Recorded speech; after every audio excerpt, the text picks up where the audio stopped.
हरियाणा की हर अपडेट के लिए बेल आइकन दबाएं और सब्सक्राइब करें STV Haryana news. Speaker sir, माननीय मुख्यमंत्री जी से मैं इस सवाल के बारे में पूछना चाहता हूं कि गांव देहात के साथ जुड़े हैं डिप्टी CM साहब आप, और भूमिहीन लोगों की समस्या को गहराई से जानते हैं।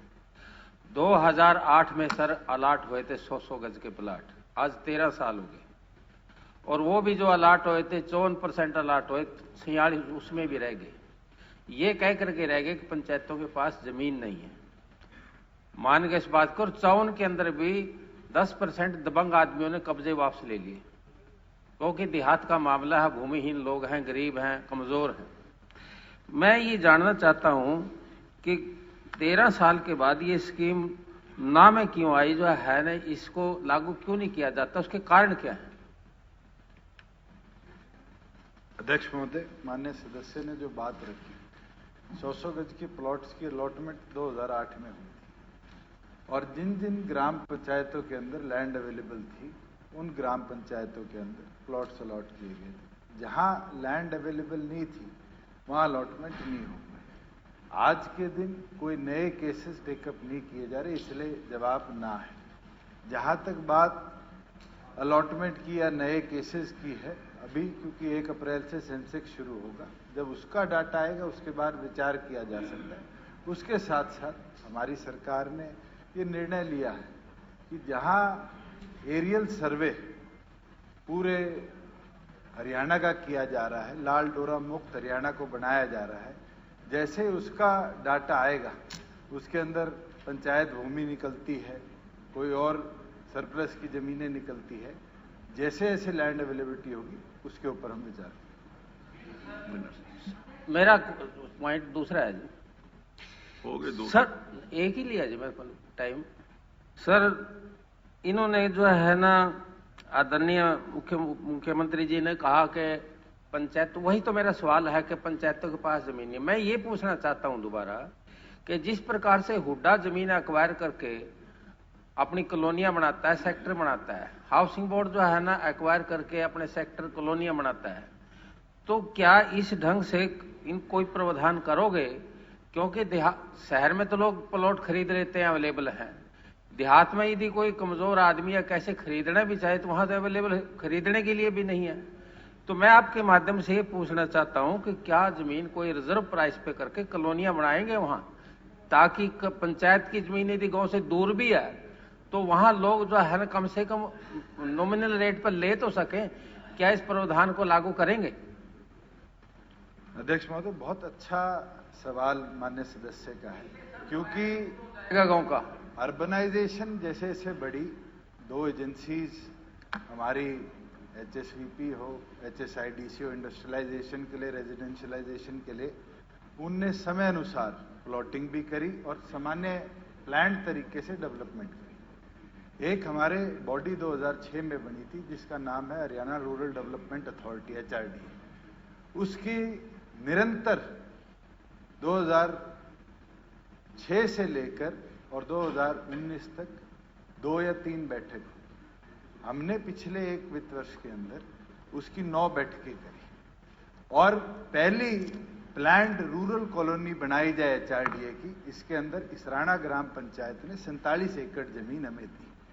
उसका नक्शा टाउन प्लानिंग डिपार्टमेंट से हमने अप्रूव कर दिया है, और ये आपको विश्वास दिला देता हूं कि अगले 1 माह के अंदर पहला रूरल अलॉटमेंट एंड ऑक्शन दोनों जॉइंटली हम इसराना के अंदर करेंगे, जिसमें गरीब आदमी को जो आज 150 गज, 280 गज, 350 गज और 500 गज के अलग अलग प्लॉट साइज के residential plots with community centre, with sports complex, वहां उनका इंडिपेंडेंट पावर फीडर होगा, प्रॉपर पानी की सप्लाई होगी, प्रॉपर रोड्स होंगी, और साथ में एक, क्योंकि गांव की बात है, पशु रखने के लिए जोड़ की व्यवस्था भी होगी। इस तरह की प्लान्ड तरीके से कॉलोनी रूरल हरियाणा के अंदर पहली बार बनाई जाएगी, जिसमें गरीब आदमी के लिए स्पेशल, जैसे आपने मांग रखी है, उसके अंदर लोअर प्राइस पे अलॉटमेंट का प्रावधान जरूर करने का प्रयास करेंगे।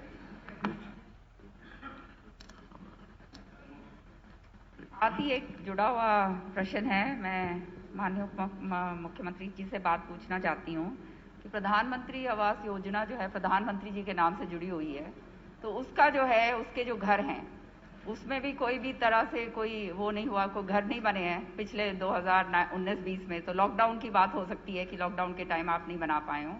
तो ये जो हैं कम से कम तो शाम के अंदर तो मैं आपको कह सकती हूँ कि more than 20 villages are there जहाँ पे प्रधानमंत्री आवास योजना के तहत कोई भी घर नहीं बना है अलग अलग गाँव में। तो ये बनाने की योजना है क्या इस साल? माननीय सदस्य ने जो सवाल पूछा इससे संबंधित नहीं है, सवाल अलग है। आपका सवाल आचार्य अध्यक्ष महोदय, मैं माननीय सदस्य को बताना चाहूंगा कि हमारे पास जितने भी अप्रूव्ड पीएमजीएस प्रधानमंत्री आवास योजना के प्रपोजल थे उसके अंदर केवल मात्र 1300 कुछ, एग्जैक्ट नंबर तो मेरे को याद नहीं है, डाटा आपको दे दूंगा, 1300 कुछ के ही तीसरी किस्त पेंडिंग है। उसके बाद क्योंकि हरियाणा ने एक पहला कदम उठाया है, जितनी हाउसिंग स्कीम्स है उसको कंसोलिडेटेड तरीके से, चाहे वो अर्बन की हो रूरल की हो, वो हाउसिंग डिपार्टमेंट को शिफ्ट कर दी गई है। और आने वाले समय के अंदर जितने ऐसे गरीब परिवारों को मकान देने की, चाहे प्रधानमंत्री ग्रामीण आवास योजना हो चाहे शहरी आवास योजना हो, उन सबको हाउसिंग डिपार्टमेंट प्लान्ड तरीके से जितनी लैंड अवेलेबल है, जितने पैसे उनको सैंक्शन होने, उसके ऊपर काम करें। अध्यक्ष जी, हो गया जी। Shri Bishan Lal Saini ji, Bishan Lal Saini ji. Speaker sir, 923 answer on the table of the floor. ऐसा है कि सप्लीमेंट्री 6-6, 8-8 सप्लीमेंट्री होती हो चुकी सप्लीमेंट्री। आप अपना अलग से क्वेश्चन पूछिए, आप अपना अलग से क्वेश्चन पूछिए। बिशनलाल सैनी जी। 923 सर। जिन सदस्यों ने क्वेश्चन पूछे हुए हैं कम से कम उनके तो आने दो sir. 923 sir, answer on the table. ऐसे कोई फायदा नहीं बोलने का गीता जी, कोई फायदा नहीं बोलने का, रिकॉर्ड नहीं होगा, नहीं रिकॉर्ड नहीं होगा। क्या आप, मैंने कहा कि ना सप्लीमेंट्री 2 से ज्यादा नहीं होते, मैंने 3 दे दिए, इसके बाद नहीं होंगे। आप बोलिए। स्पीकर सर, आप दूसरों के राइट के ऊपर इन्फ्रिंज करती है, हमेशा इन्फ्रिंज करती है। मंत्री जी ने जो अपने दूसरे सदस्यों के भी कोई राइट है ना, आप उन सदस्यों के ऊपर हमेशा इन्फ्रिंज करती हैं। नहीं, बाकी लोगों के क्वेश्चन रह जाते हैं तो बाद में जो लास्ट वाले। स्पीकर सर, मंत्री जी ने जो अपने जवाब में तो सप्लीमेंट्री 3 हो चुकी हैं कि भाई सीरियल नंबर 1 से सीरियल नंबर 8 तक उनकी एडमिनिस्ट्रेटिवली अप्रूव कर दी गई हैं, और सीरियल नंबर 1 और 2 और 7 are in satisfactory condition. Speaker sir, मैं आपके माध्यम से मंत्री जी को कहना चाहूंगा कि पता नहीं तो ये जवाब लिखने वाले अधिकारी कौन है, वो लिख दे और आप उसी तरह पढ़ दें। इसको दोबारा से चेक कराओ। अगर 2 नंबर और 7 नंबर ये दोनों सड़कें अगर चलने काबिल हों तो इसका मतलब कि मैं झूठा हूं, अगर ना हो इसका मतलब जवाब देने वाला झूठा है। अगर ये सड़कों पर चलने काबिल हो ना तो मुख्यमंत्री जी बैठे हैं, मुख्यमंत्री जी आपकी जुत्ती अगर मेरा सिर होगा, लेकिन ये बात गलत है इस तरीके से कहना। नहीं, ये कहना गलत है कि भैया सेटिस्फैक्ट्री कंडीशन के अंदर है। ऐसी मतलब जवाब, बात कुछ होती है और जवाब ऐसी दे देते हैं। नहीं मंत्री जी, जो आदरणीय सदस्य ने कहा है, अगर इसकी जांच कराएं कि अगर ये 2 और 7 2 से 7 तक, उन्होंने कहा कि ये संतोषजनक स्थिति है। अगर स्थिति ठीक नहीं है तो जिस अधिकारी ने जवाब दिया है उसकी आप। माननीय अध्यक्ष जी, माननीय सदस्य ने जो बात कही है, बोल चुका हूं कल। 2 सड़कें हैं, 6 सड़कें नहीं है जिनका एडमिनिस्ट्रेटिव अप्रूवल दिया गया। 1 नंबर जो तिगड़ा तिगड़ी और दुसानी की रोड है आपकी, इसका इस साल के अंत तक काम पूरा कंप्लीट हो जाएगा। जो रेलवे स्टेशन मुस्तफाबाद से छप्पड़ रोड है, इसका 30/6/21 तक काम कंप्लीट हो जाएगा। इसका टेंडर और वर्क अलॉट हो चुका है। जो आपकी सड़क है 2 नंबर रादौर से लेके पोटली तक, ये 2016 के अंदर बनी थी। मैं आपको मैं आपको पूरा डाटा देता हूं। ये 2016 के अंदर बनी थी। इसके अंदर क्योंकि माइनिंग सेक्टर इन्वॉल्व है, हैवी ट्रैफिक चलता है, आपने जो बात कही है मैं इसका रीसर्वे करवा लेता हूं। अगर आज के दिन, क्योंकि 5 साल पुरानी सड़क है, डीएलपी खत्म हो चुकी, तो जरूर इसकी स्ट्रेंथनिंग भी हम करवाएंगे। वहां हैवी ट्रैफिक है, उस कारण इस सड़क के ऊपर कारपेटिंग बारी बारी हो चुकी है। जहां बात 3 नंबर की है वो 2018 में बनी है। जहां 2 सड़कें आपकी ऐसी है, राजौर मुस्तफाबाद रोड टू खेड़ी लखा सिंह वाया बागू माजरा, ये सड़क 2013 में बनी थी। इसके लिए मैं डायरेक्ट करता हूं अधिकारियों को कि इसकी रिपोर्ट बनाकर, क्योंकि ये 8 साल पुरानी सड़क है, इसको दोबारा हम पूरी तौर पर बनवाने का काम करेंगे। और आधी सड़कें आपकी जो है वो रूरल रोड्स है, उसको हम प्रधानमंत्री ग्रामीण सड़क योजना फेज 3 के अंदर, जो हमारे 600 किलोमीटर अभी पेंडिंग है सेंटर से लेने हैं हमने, उसके अंदर भी हमने डलवा रखा है। जैसे सेंटर प्रपोजल अप्रूव करेगा, इन तमाम सड़कों को एक्सपैंड भी किया जाएगा, स्ट्रेंथ भी किया जाएगा, जिससे आपके वहां पर मोटरिंग जो फैसिलिटीज है उसको और बेहतर बनाया जाए। बात ये नहीं है कि ये कब बनी थी, 1 मिनट, कब बनी थी बात ये नहीं है, चाहे ये परसों बनी हो, इनकी कंडीशन का सवाल है। हमारा वहाँ जो है माइनिंग का एरिया है, बड़े बड़े ट्रक, बड़े बड़ी ट्रॉलियाँ इन सड़कों के ऊपर से निकलती हैं, सारी सड़कों को तोड़ देती हैं।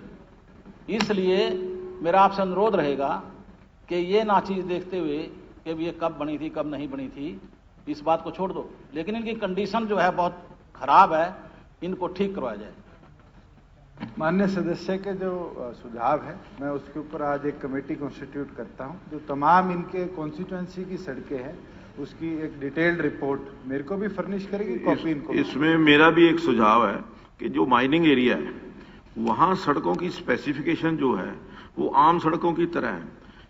हैवी लोडेड ट्रक्स वहां निकलते हैं, उनकी स्पेसिफिकेशंस को अगर ठीक कर देंगे तो ये जल्दी टूटेंगे नहीं, मेरा ये सुझाव है। इसके ऊपर निरंतर हाँ जी, माइनिंग डिपार्टमेंट अपनी ओर से ई रवाना, वेइंग स्केल और अलग अलग प्रयास कर रहा है, और मैं उम्मीद करता हूं ओवरलोडिंग अगर बंद होगी तो कहीं ना कहीं ये चीज, ये व्यवस्था भी सुधरेगी। वो भी हमारा ही काम है। हाँ जी, डॉक्टर किशन मिड्डा जी।